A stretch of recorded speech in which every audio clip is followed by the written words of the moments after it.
You sure you want to do this in front of my son? The man's voice was steady, deep, and low, the kind that made you second-guess every decision you'd made that day. The security guard hesitated for the briefest moment, but his fingers still tightened around the cold metal cuffs. It was supposed to be a perfect Sunday. Sunlight filtered through the tall oaks of Granton City Park, where families sprawled on picnic blankets and kids shrieked near the fountains. Daniel Price had promised his 8-year-old, Miles, that they'd spend the day together, just the two of them. No work calls, no distractions. He hadn't expected that. Within an hour, he'd be standing with his wrists bound, the weight of 100 staring eyes pressing down on him. The guard's name tag read, T. Weller, but Daniel could already see the type without reading it. Late 20s, skin pale from indoor duty, posture rigid like a man who desperately wanted to be respected but had never quite earned it. He wore mirrored sunglasses that hid his eyes, but not his uncertainty. "This is park policy, sir," Weller said, his tone brittle. "We've had reports." "Reports about what?" Daniel cut in, his voice slicing the air. He kept his breathing slow, even as his son shifted anxiously beside him. Miles's small fingers clutched at Daniel's jacket. "Dad, did we do something wrong?" Daniel crouched slightly, the cuffs clinking as he moved, so he could look his son in the eye.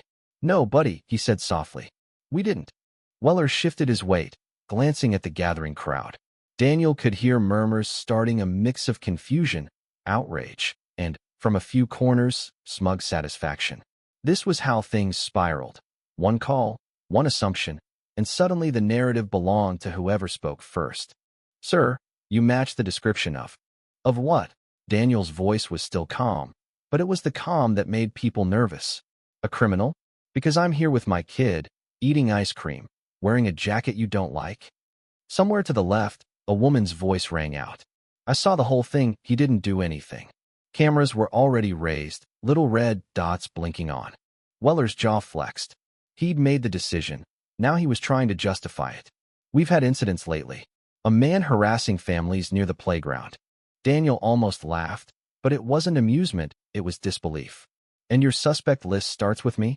The ice cream in Miles's hand had begun to melt, dripping down his wrist. His eyes darted between his father and the guard. Daniel could see the fear there, and it lit a slow fire in his chest. This wasn't just about him anymore, it never had been. The park manager, a thin, middle-aged woman in a beige visor, jogged up. Her eyes took in the scene, her lips already pursed as if she knew this wasn't going to look good on tomorrow's news. "What's going on here?" "This gentleman matches the..." Weller began. But Daniel straightened to his full height and turned toward her. "What's going on?" he said. "Is your employee handcuffed a father in front of his child with zero evidence, because he thinks I look like someone who doesn't belong here?" The crowd's murmurs swelled. Phones tilted to capture the woman's reaction. She glanced nervously at Weller, who stood stiff, as if retreating now would crush whatever authority he thought he had. "You have ID?" she asked, her voice wavering between official and apologetic. Daniel's eyes locked on hers. "Oh, I've got more than ID." Slowly, very slowly, he reached into the inside pocket of his jacket. Weller tensed, one hand instinctively drifting toward his radio. Daniel pulled out a small leather case, flicked it open, and held it up. The gold badge caught the sun. The letters were clear, unmistakable. Central Intelligence Agency. Gasps rippled through the crowd. Weller froze. The mirrored lenses hid his eyes, but the sudden stiffness in his shoulders told the story. "Now," Daniel said quietly, "do you want to talk about matching descriptions?" Miles blinked, looking up at his father with something like awe. The park manager swallowed hard. "Mr. Price, if this is exactly what it looks like," Daniel interrupted. He didn't raise his voice, but each word landed heavy. "You assumed. You humiliated me. You scared my son. And you did it in public." Weller's grip on the cuffs slackened. He fumbled for the key, hands slightly shaking. The sound of the metal unlocking felt louder than the chatter around them. Daniel didn't move right away. He let the cuffs fall into Weller's palm, the silence stretching until it was unbearable. Finally, he took Miles's hand. "Come on, buddy. We've got a day to finish." They started walking toward the playground, the crowd parting around them like water around a rock. Some people whispered apologies, others recorded every step. Behind them, Weller stood rooted to the spot, The badge's glint still burned into his mind.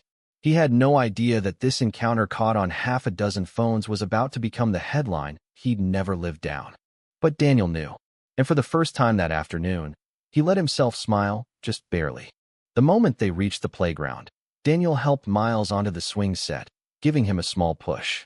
The boy's laughter came hesitantly at first, still tinged with the shadows of what had just happened. Daniel's eyes stayed sharp, scanning the park. He wasn't looking for threats, not exactly, but for the way the story was already changing in the air. People were whispering into phones, gesturing toward him. A few were clearly live streaming. Daniel could almost hear the captions in his head. Black dad handcuffed for no reason. Turns out he's CIA. A woman in a red scarf approached, holding her phone down at her side. Sir, I just want to say, that was incredible. The way you handled that. I wasn't performing, Daniel said. She nodded quickly, flustered. I know. People need to see it. People need to know. Daniel gave her a faint, polite smile, then turned his attention back to Miles. But even as the swing creaked back and forth, his mind was turning over something heavier. This wasn't his first brush with racial profiling. Not by a long shot. But this time, it was public, undeniable, and caught on multiple angles. That meant it wasn't going away quietly. Across the park, Weller stood near the manager, speaking in clipped, defensive tones. Every so often, his eyes flicked toward Daniel, like he was still trying to reframe the situation in his head. Daniel had seen that look before in briefings, in interrogations. It was the look of a man scrambling to rewrite a story before it locked into place. And it was already too late. 2 hours later, after a subdued game of frisbee and a quiet walk home, Daniel settled Miles in front of the TV with a bowl of cereal. He went to the kitchen, phone in hand, and saw that he already had 3 missed calls from an old contact. Marcus Vale, an investigative journalist he'd once trusted enough to feed leads to. The 4th call came in before he could decide whether to answer. Tell me you're watching this. Marcus's voice came through, urgent and slightly out of breath. Daniel rubbed his temple. Watching what? Don't play coy, man. Half the city's seen the video by now. You're trending. Park badge is blowing up. Daniel closed his eyes. That fast. You know how it works? Marcus said. People love a takedown, especially one that flips the script. But I'm telling you, this isn't just a viral clip.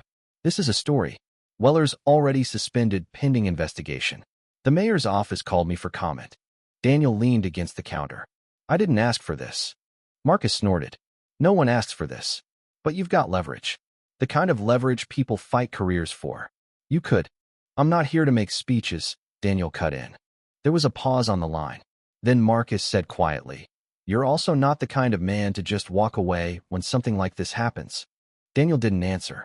That night, when the house was quiet and Miles was asleep, Daniel opened his laptop.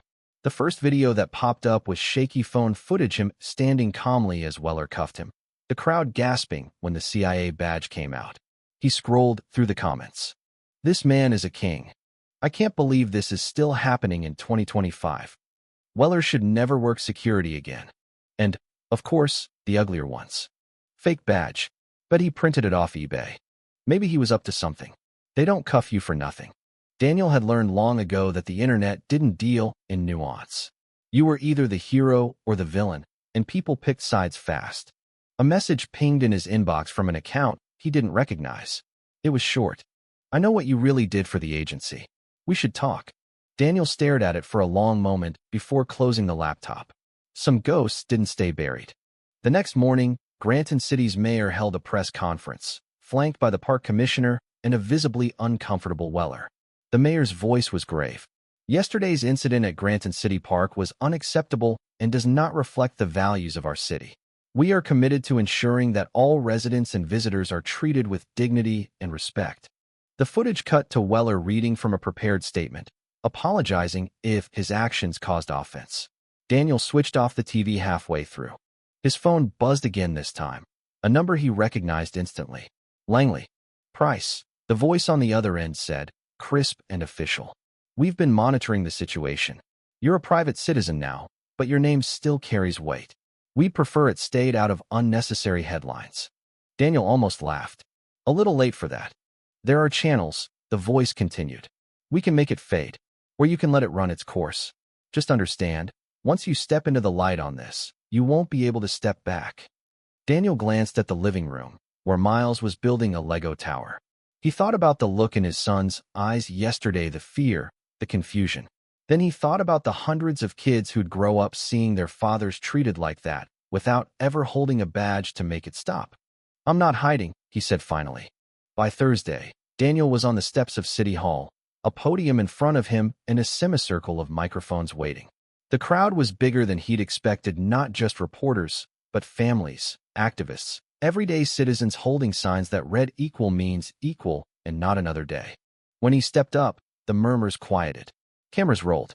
"I didn't plan to be here," Daniel began. "I didn't plan to become anyone's headline. But my son asked me a question on Sunday that I couldn't answer. He asked if we did something wrong. And the truth is, we didn't. The wrong thing was done to us." He paused, scanning the faces in the crowd. "This isn't about me being CIA. This is about what happens to people who don't have a badge. People who don't have the power to make someone stop and think twice before they cuff you in front of your kid." His voice stayed calm, but the weight behind it made the microphones vibrate. "We need better training. We need accountability. And we need to stop pretending this isn't about race. Because it is. And the longer we deny that, the longer it will keep happening." A cheer rose from the crowd, raw and unpolished. Somewhere in the back, Weller stood watching, arms folded, face pale. Daniel didn't look at him directly. The truth was, this was never really about one guard in one park. It was about the system that made men like Weller think they were doing their job when they were doing harm. And Daniel was ready to drag that system into the light. Daniel's phone buzzed again that evening, the same anonymous account from 2 nights ago. This time, the message was longer. "I'm not your enemy. But the man who called in that suspicious person report on you isn't who he says he is. Meet me where the fountain lights turn blue. Midnight." Daniel stared at it, the words pressing into him like a weight. He knew better than to meet an unknown contact without vetting.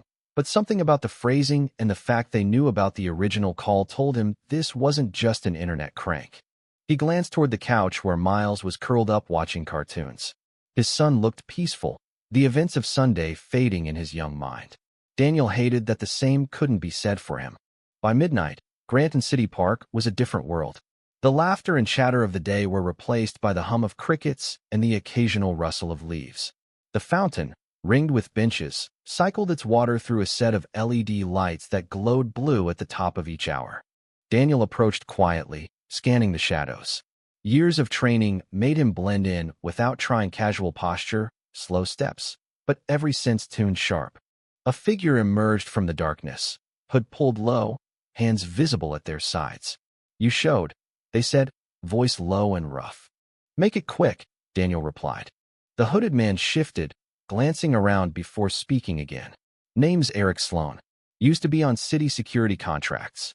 The call that brought Weller to you didn't come from a random bystander. It came from a man named Cole Varner." Daniel's brow furrowed. "And who is Cole Varner?" "A private contractor. Works freelance security gigs, and not the clean kind. He's been targeting people of color in public spaces, hoping to provoke an incident and sell the footage to certain media outlets. Makes a tidy profit stoking outrage and fear." Daniel's jaw tightened. "You're saying I was bait?" Eric nodded. "You fit the profile. Father with a kid, no visible threat, but enough presence to make it believable when the footage gets spun. Only problem is they didn't count on you flashing that badge." Daniel studied him, weighing every word. "Why tell me this?" Eric's gaze was steady. "Because I've seen too much of it. And because Varner's planning more. He's got 3 names lined up for next week." Daniel stepped closer. "Give me proof." Eric slid a small USB drive from his pocket. "It's all on here. Calls, emails, payment records. I'm done covering for them." Daniel took the drive, but didn't pocket it immediately. "If you're lying." "I'm not." Eric's voice didn't waver. "And I know you've got the reach to stop him." The next morning, Daniel sat at his kitchen table, coffee steaming in front of him, the USB plugged into his laptop. He scrolled through audio files, transcripts, invoices, and each one was worse than the last. Varner had been doing this for over a year, orchestrating incidents in parks, shopping centers, even schools. And he had buyers' websites and fringe networks eager to spin every clip into propaganda. The one labeled GC Park _2025-07- 27_call. That wave made Daniel's stomach twist. Varner's voice was smug, almost playful. Yeah, tall black male, mid-40s, with a kid. Navy jacket. By the playground. Looks like he's scoping the area. Better send someone now before it gets bad. It wasn't just profiling, it was a script. Daniel sat back, fingers steepled. This wasn't just about clearing his name anymore. It was about stopping a man who made a business out of humiliation. He picked up his phone and called Marcus. I've got something for you, but you're going to have to play it careful. This goes bigger than the park. 3 days later, Marcus's investigative piece dropped. It was front page on the Granton Times website before sunrise. Contractor linked to orchestrated racial profiling incidents. The article laid it out in detail: the calls, the money trail, the list of targets. It included anonymized snippets of the audio, just enough to make the public lean forward in outrage. By noon, the city was in uproar. The mayor announced an emergency review of all private security contracts. Local talk shows debated whether this was manufactured racism or just racism with a business model. And the state attorney's office opened a formal investigation into Cole Varner. Daniel hadn't planned on giving interviews, but after the third request from national outlets, he agreed to one with the condition that Miles wouldn't be part of it. On camera, Daniel sat in a simple chair, no suit, no tie, just a man speaking plainly. This isn't about one bad actor. It's about the systems that give men like him room to operate and the appetite for outrage that makes it profitable. Until we change that, there'll always be another Varner. The clip went viral, not for the sensational details, but for the way Daniel's voice didn't waver, even when the interviewer pressed him for anger. That night, as the noise of the news cycle swirled, Daniel sat with Miles in the backyard. The boy was poking at the grass with a stick, his earlier brightness dimmed. "Dad," he asked softly, "is it always going to be like this?" Daniel looked at him, really looked, and felt the ache deep in his chest. "Not if I can help it," he said. "Not if enough of us decide it can't be." Miles considered that, then leaned against his father's side. "I think you can." Daniel wrapped an arm around him. For the first time in days, he let himself believe it might be true. But the story wasn't over. 2 weeks later, Daniel received another message from Eric Sloan. "Varner's making moves. He's trying to disappear before the investigation catches him. Thought you'd want to know." Daniel closed his eyes for a moment, feeling the familiar shift, the one where personal indignation became professional resolve. Because if there was one thing Daniel Price knew from his CIA days, it was this: you don't let a man like Varner slip away quietly. And this time, he wasn't just doing it for justice. He was doing it for Miles. Daniel didn't go through the police this time. He knew how these things work: too much paperwork, too many layers for someone like Varner to slip through. If the man was making moves to disappear, Daniel needed to intercept him before he got past the city limits. He started with the USB drive again, digging deeper into the metadata.